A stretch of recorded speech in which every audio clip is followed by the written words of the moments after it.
The year is 1893. A 12-year-old boy from Germany loses his parents. He inherits a little money from them, but while traveling, it is stolen. Despite losing everything, he holds on to one thing: his unstoppable passion for watches. And this passion helps him build the world's greatest watch company. This is the story of Rolex. Following his parents' death, young Hans Wilsdorf became an orphan. Darkness clouded his future. His relatives sold his parents' business and sent him to a boarding school. There, he became friends with a boy from Switzerland who introduced him to the world of Swiss watchmaking. Fascinated, Hans realized that this was his true calling. At the age of 19, in the year 1900, Hans left Germany and moved to Switzerland, where he found a job at a watchmaking company called Kuhne Korten. His task was to check the accuracy of hundreds of watches every day. This role deepened his passion for creating perfect timepieces. In 1903, he decided to settle in London. However, tragedy struck during his journey. His inheritance of 3,300 German gold marks was stolen. This was a significant setback, but instead of giving up, he chose to move forward. In London, he took a job in another watchmaking company in the sales and marketing department. Over the next 2 years, he gained invaluable knowledge about manufacturing, sales, and consumer behavior in the watch industry. He observed that most watch companies were focused on making fancy and decorative timepieces, while customers preferred simple, accurate, durable, and elegant watches. Determined to change this, 24-year-old Hans decided to start his own watchmaking business. However, he faced one major hurdle: he lacked sufficient capital. To overcome this, he partnered with his brother-in-law, who provided the necessary funding. Together, they established the Wilsdorf and Davis firm in 1905. They soon realized that watches were indispensable for travelers who needed to catch trains and buses on time. With this in mind, they decided to manufacture pocket watches specifically for travelers. Compared to ordinary watches, these were smaller, making them more portable. The pouch for these watches was made using high-quality leather to give them a sturdy and premium look. The result was the Portfolio pocket watch, which became an instant success. Though Hans started his company with pocket watches, he had a much bigger vision. He predicted that wristwatches would eventually replace pocket watches. With this foresight, he shifted his focus to manufacturing world-class wristwatches. But there was a problem. Customers at the time weren't keen on wearing wristwatches, as they were perceived as accessories for women. Hans wanted to change this perception. In 1906, he observed that both men and women in Britain loved wearing bracelets. He saw a huge opportunity. He introduced wristwatches with gold and silver straps instead of leather, making them resemble bracelets. Additionally, he didn't call them wristwatches. He branded them as bracelet watches. This strategy worked, and his watches became widely popular across Britain. Hans also noticed that most watches bore the name of their manufacturers as their brand.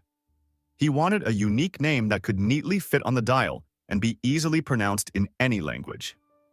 After experimenting with over 100 names, he came up with one that sounded pleasant and elegant: Rolex. In 1908, he trademarked this name.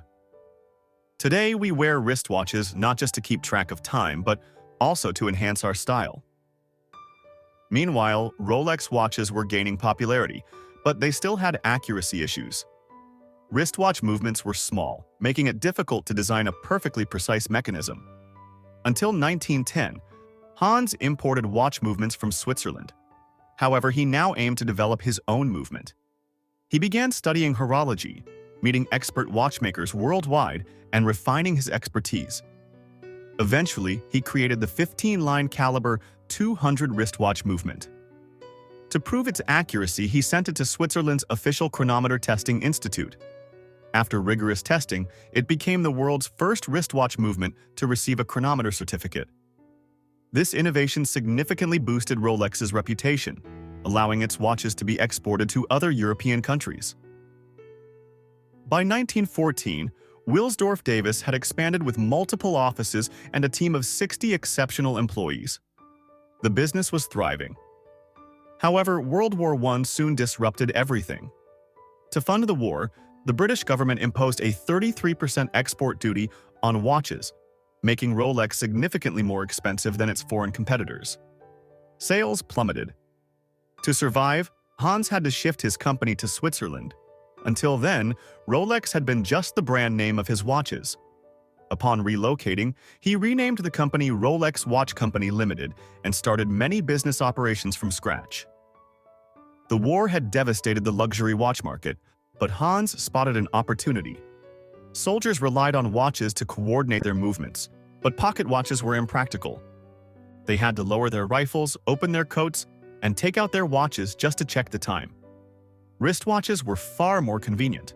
To cater to soldiers, Rolex introduced trench watches, which featured unbreakable glass, a strong body, and luminescent radium hands for visibility in low light.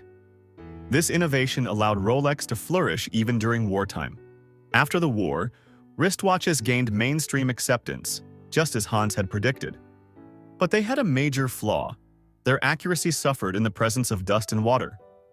Hans aimed to solve this by designing a tightly sealed watch case. He noticed that traditional watches used a snap-on mechanism, much like a tiffin box, which left small gaps for dust and water to seep in. Rolex revolutionized watchmaking by introducing the world's first screw-on case, tightly sealing components with grooves and rubber rings. The winding crown was designed to close like a submarine hatch.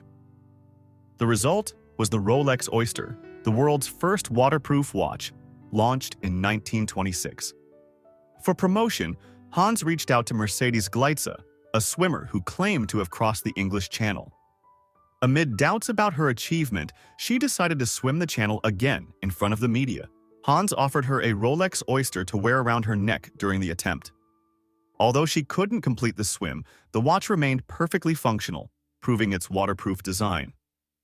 Rolex displayed the Oyster in fish tanks at retail stores, a bold marketing move that captured public attention. Hans continued innovating. He introduced the Rolex Oyster Perpetual, the world's first fully automatic watch powered by the perpetual rotor. Instead of winding manually, the watch wound itself through wrist movements, making it truly self-sustaining. This innovation cemented Rolex's status as the ultimate watchmaker. Despite challenges like World War II and personal tragedy, Hans persevered. In 1945, Rolex celebrated its 40th anniversary by launching the Rolex Datejust, the first automatic watch with a date display. Over the years, Rolex released more groundbreaking watches, from the Explorer for mountaineers to the GMT Master for pilots. Hans Wilsdorf passed away in 1960 at the age of 79, but he left behind a legacy, a watch brand synonymous with precision, durability, and excellence.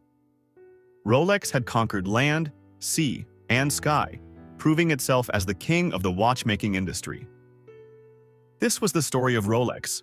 If you enjoyed it, don't forget to like this video and subscribe my YouTube channel for more amazing videos.